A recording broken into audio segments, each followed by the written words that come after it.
Yang dikatakan puasa itu apa coba? Ndak, ini latihan jadi ahli fikih. Yang dikatakan puasa itu apa coba? Menahan.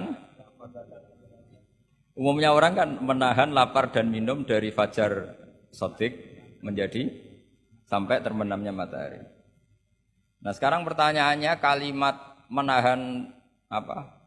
Lapar dan haus itu maknanya itu kan sebetulnya masih salah. Redaksi itu salah. Karena juga nggak boleh hubungan intim, nggak boleh memasukkan apa saja ke lubang dan sebagainya dan sebagainya.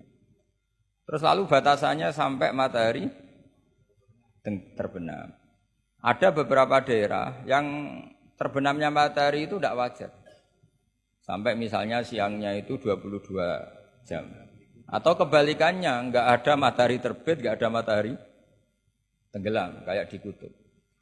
Sehingga saya berkali-kali bilang, ulama Indonesia itu kenapa alim? Itu ya di antara faktornya itu ada unsur kebetulan. Sehingga ada katakan hoax. Coba kalau kamu jadi ulama di kutub, terus cerita, baca takrib di sana. Awal waktu sholat subuh itu dimulai dari tulul fajri shadiq sampai terbitnya matahari. Orang kutub mesti tertawa-tawa, mataharinya mana bah? Gitu.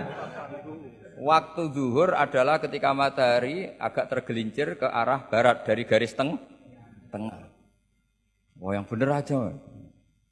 Tidak ada matahari kok semua ukurannya matahari.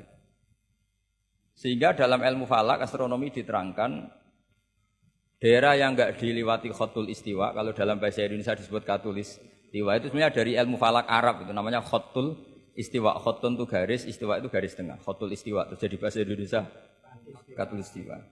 Kayaknya tidak mungkin lah orang Indonesia pertama ahli falak, mesti yang ahli dulu itu orang Arab, karena ilmunya dari Arab. Jadi dari kulaan terus dijadikan bahasa sendiri apa? Katulistiwa. Karena kita ngaji di Indonesia, kebetulan Indonesia termasuk daerah yang dilewati apa? Katulistiwa. Sehingga waktu kita normal, trennya ya 12 sama berapa? 12. Nanti ada masalah itu misalnya kamu tadi di kutub. Lalu puasanya gimana? Apa dikonversi, tetap polanya 16 jam, terus konversi per antar sholat itu kira-kira berapa apa? Jam. Taruh saja misalnya kamu sudah zuhur jam 12, ya trennya asarnya ya jam 3. Kan nggak mungkin habis zuhur jam 12, asarnya jam 1. Karena polanya tafawutnya antara zuhur dan apa? Asar itu 3 jam. Setelah zuhur sama asar sama maghrib polanya juga 3 jam. Maka yang seperti ini mau tidak mau harus ada pengecualian. Ketika Rasulullah misalnya ngendikan waktu asar itu khina yakunu dhillus syai' mislahu terus waqalilan misalnya.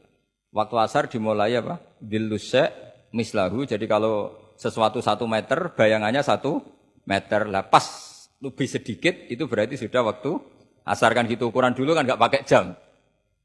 Ya. Terus habisnya waktu asar setelah matahari terbenam.